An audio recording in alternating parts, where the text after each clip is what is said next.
Continuamos con la tercera etapa correspondiente a la Primera Guerra Mundial.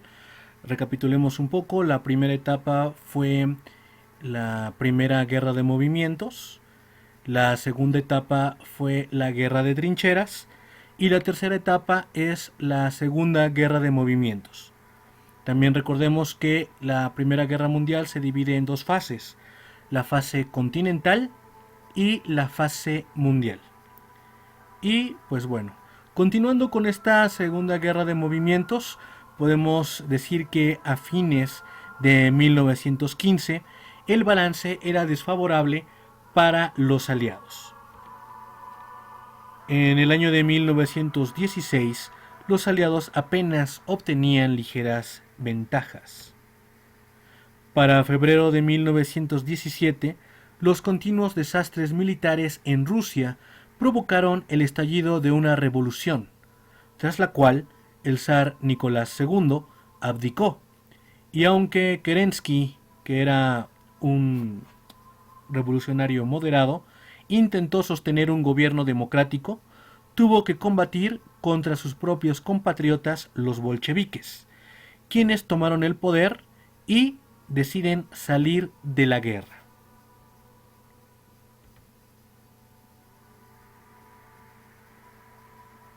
Durante esta etapa también se dio un acontecimiento en el cual está involucrado nuestro país, que aunque no participó directamente en la guerra, también vivió un episodio conocido como el telegrama Zimmerman.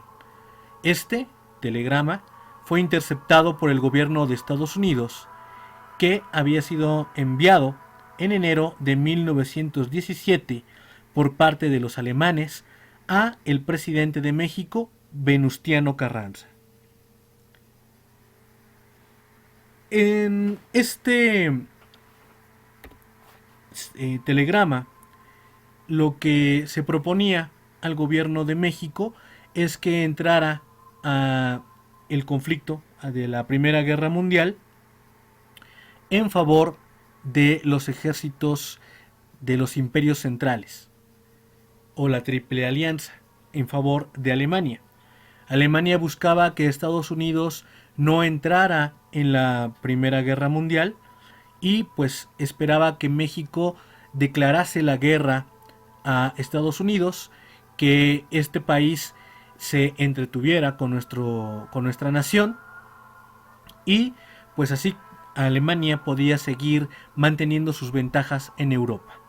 Sin embargo, al ser interceptado este telegrama, nunca llegó a manos del presidente Venustiano Carranza, y pues Estados Unidos más adelante va a decidir entrar al conflicto, porque en abril de 1917 submarinos alemanes hunden barcos en que mueren víctimas norteamericanas, lo que ocasiona que Estados Unidos entrara a la guerra.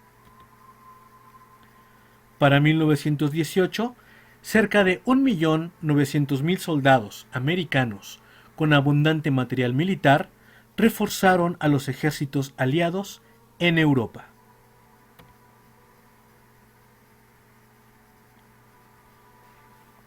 Entre 1915 y 1916, ya Alemania había propuesto la paz cuando sus posiciones militares aún eran ventajosas, bajo condiciones favorables para los mismos alemanes.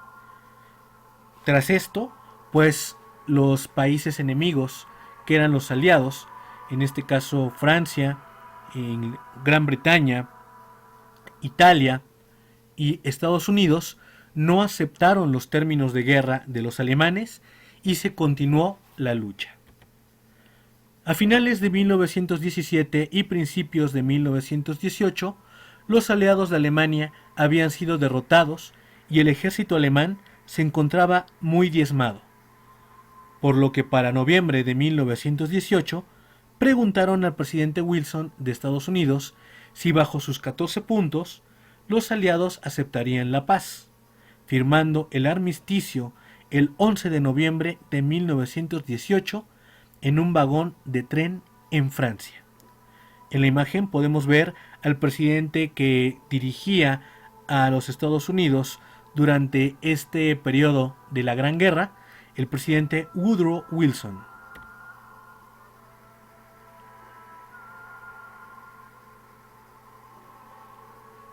Para poder llegar al fin de la guerra, se basaron en diferentes documentos. Unos de estos fueron los 14 puntos propuestos por el presidente Wilson, donde, en resumen, se establecía la pacificación del continente europeo, la rendición por parte de Alemania y la entrega de su armamento.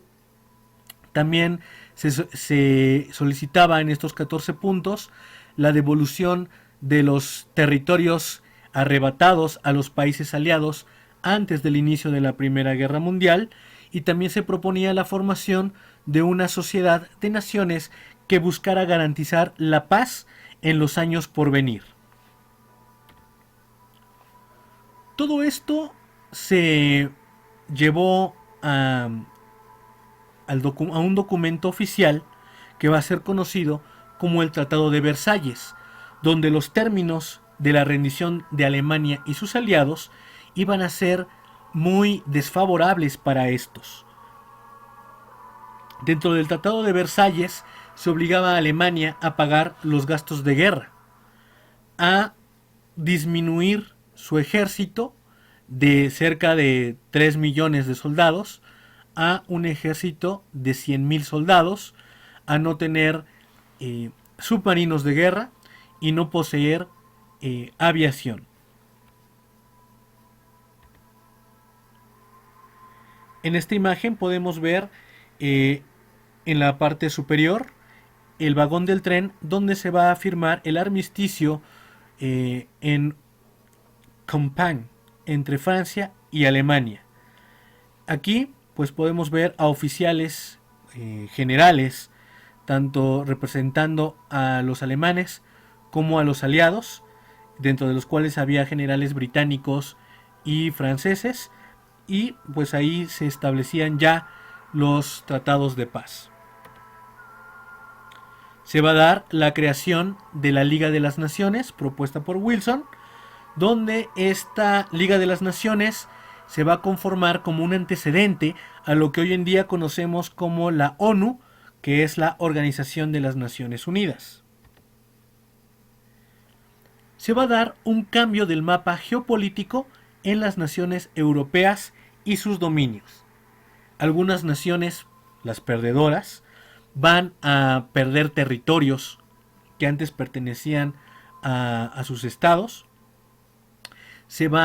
Algunas naciones vencedoras van a acrecentar sus dominios territoriales y se van a dar también la creación de nuevos países. Se va a dar también el ascenso de Estados Unidos como la principal potencia económica y militar a nivel mundial. Se va a dar también el dominio del Imperio del Japón en el continente asiático. Recordemos que en el frente del Pacífico, la guerra que libró Japón contra China y contra los rusos le dio mayor poder e influencia en toda la parte oriental y del Pacífico, arrebatándole territorios a China y derrotando en constantes batallas a los ejércitos rusos, lo que también va a provocar en Rusia, junto con sus desastres en el frente occidental en Europa, le va a provocar la revolución rusa que vamos a ver más adelante. Y pues Japón entonces se consolida como la nación dominante en el continente asiático. Al finalizar la Primera Guerra Mundial, tanto Japón como Estados Unidos van a establecer una política aislacionista, que quiere decir que van a dejar de intervenir en cuestiones internacionales y van a concentrar sus esfuerzos a resolver problemas internos de sus propios países y a acrecentar su influencia y su poder económico y militar, pero sin prestar apoyo o intervenir en cuestiones de política exterior.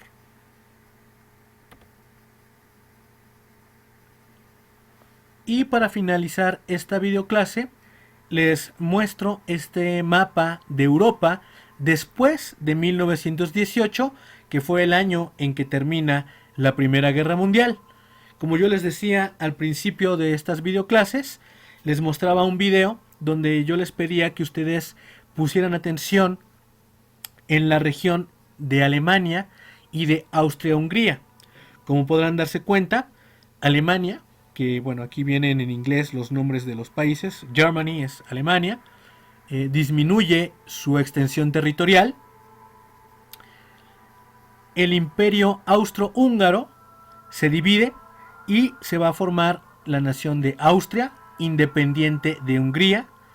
Se crea la nación de Checoslovaquia, Polonia, Lituania, Letonia, Estonia, Yugoslavia, Rumania.